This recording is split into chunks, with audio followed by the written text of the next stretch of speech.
सो hello guys, once again back. आप सबका फिर से स्वागत है एक और नए एपिसोड में और एक और नए कंटेंट में। आज का मेरा मेन टॉपिक है कि आप पैसे कैसे बचा सकते हो। जो आपको मंथली जो सैलरी मिल रहा है ना गल्फ कंट्रीज में, तो आप उस सैलरी से आप यहाँ पर कैसे रह सकते हो चीपर, या फिर कुछ ऐसे इन्वेस्टमेंट जो आपको एनुअल वैकेशन घर वापसी के टाइम पर आपको हेल्पफुल रहेगा। तो बहुत इजी है, आप कोई भी ये इस्तेमाल कर सकते हो, कोई भी ये यूज़ कर सकता है, स्पेशली जो लोग गल्फ में काम करते हैं, क्योंकि ज़्यादातर यहाँ पर कॉन्ट्रैक्ट 1 ईयर और 2 ईयर के बेस पे होता है। अगर मैनेजमेंट टाइप है, स्टाफ वगैरह हो, तो आपको ईयरली जा सकते हो। आपको 1 साल के बाद आपको 1 मंथ का सैलरी दिया जाएगा, और शायद अगर मैनेजमेंट सही है तो आपको 1 वे का टिकट या फिर रिटर्न टिकट या फिर टिकट का जो कॉस्ट है वो आपको खुद यूज़ करना पड़ेगा, खुद पे करना पड़ेगा। 2 ईयर कंप्लीट होने के बाद एज अ लेबर लो के हिसाब से उस कंपनी को आपको रिटर्न टिकट देना ही पड़ेगा। एक तो आपको घर जाने के लिए, एक वापस आने के लिए, और 2 महीने का पेड सैलरी है। आप 24 मंथ्स कंप्लीट करने के बाद आपको 60 दिन का पेड सैलरी दिया जाएगा, जो आप अपने वैकेशन के टाइम पे इस्तेमाल कर सकते हो। लेकिन उस दौरान जो लोग यहाँ पर रह रहे हैं, तो उस टाइम पे आप पैसा और अर्न कैसे कर सकते हो, क्या मेन पॉइंट है जिसकी वजह से आपको जब भर जाओगे तो वो बहुत ही यूजफुल रहेगा। पहला तो सीधी बात है, इन्वेस्टमेंट। ठीक है, कुछ बड़ा नहीं, नॉर्मल जो आपका सैलरी है उसका एक 10% अगर आप एक SIP म्यूचुअल फंड वगैरह में अगर आप इन्वेस्ट करके रखोगे ना 2 साल 3 साल के या फिर लॉन्ग टर्म के लिए, तो आप जब कैलकुलेशन करोगे, अगर आपने 2 लाख इन्वेस्टमेंट किया तो 2 साल के बाद वो 2.5 से 3 लाख हो जाएगा। आपको सिर्फ करना है कि आप अपने 10,000 में से, अगर आपका सैलरी 10,000 है तो आप उसका एक 10%, 1,000 रुपये, अगर आपका 30,000 है, अगर आप हर महीने 3,000 पॉलिसी म्यूचुअल फंड SIP करके रखोगे, जो लॉन्ग टर्म में मैक्सिमम 2 साल का भी रहेगा ना। कंडीशन है ये सब करने से पहले काफ़ी स्टडी करके कौन सा बेटर प्लेटफॉर्म है, किस में ज़्यादा है, जिसमें हाई रिस्क कम हो, वैसे आप सिलेक्ट करोगे। ऑब्वियसली अगर आपने 1 लाख, सपोज 24 मंथ में आपने 1 लाख रुपए SIP किया है, तो रिटर्न में कम से कम 1.5 लाख तो मिल ही जाएगा, और उससे ज़्यादा ही मिलेगा। तो ट्राई करो कि ये चीज़ों पे थोड़ा करें आते, क्योंकि लोग क्या करते हैं 2-2 साल निकाल लेते हैं कि बाद में करेंगे, फिर कोई 4 साल निकालता है, कोई 5 साल निकालते हैं, तो टाइम तो चला जाएगा, टाइम वापस नहीं आएगा। और ये सब चीज़ में जो बैंक थ्रू पर्पस है, मैं तो ज़्यादा सजेस्ट करूँगा कि बैंक थ्रू पे ज़्यादा ध्यान दें, जिसमें SIP, क्योंकि वो सब सिक्योर है। और भी है, टाटा वगैरह में भी है, बजाज वगैरह में भी, आप पूरा स्टडी करके उसमें इन्वेस्ट कीजिए, लेकिन मिनिमम बड़े अमाउंट के चक्कर में मत पड़िए, क्योंकि स्टार्टिंग में क्या होता है, बड़ा इन्वेस्टमेंट करोगे तो आपको वो 24 महीना कंटिन्यू करना पड़ेगा, और बीच में कहीं इंटरप्ट हो गया तो फिर खींचना, लेना देना, एडिशनल चार्जेस, वो सब में फंस जाओगे। तो मिनिमम 10% पकड़िए। अगर आपका 30,000 सैलरी तो आप 3,000 तो महीने में डाल ही सकते हो।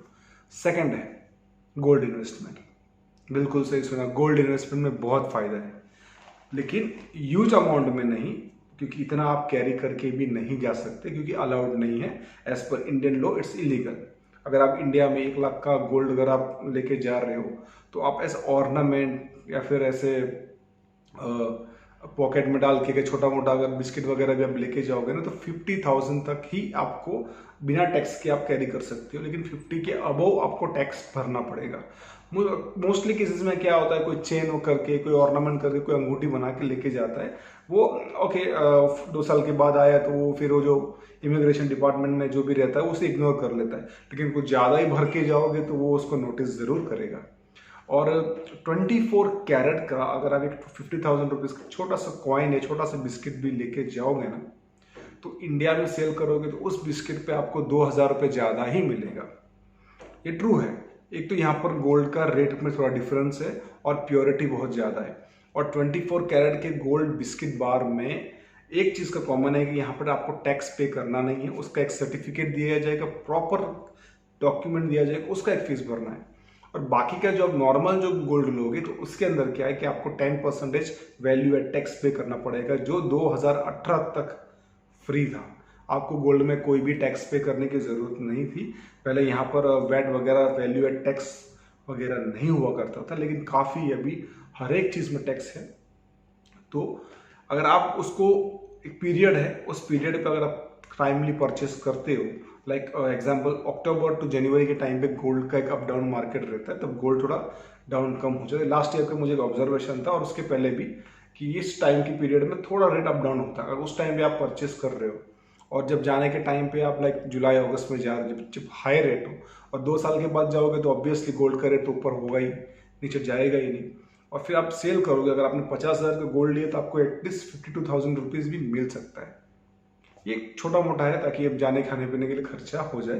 अगर आप बड़ा इन्वेस्टमेंट चाहते हो तो आपको ये SIP म्यूचुअल फंड वगैरह में ही है, जो ज्वाइनिंग होते प्रोविजन पीरियड कंप्लीट होने के बाद एक इन्वेस्टमेंट कर लीजिए। तो 2 साल के बाद आपका आना पीना खर्चा, जो भी घर का फैमिली का जो भी खर्चा है, ट्रैवलिंग का एक्सपेंस है, क्योंकि 2 साल के बाद घर जा रहे हो काफ़ी एक्सपेंस होगा, तो उसमें आप सेविंग कर सकते हो।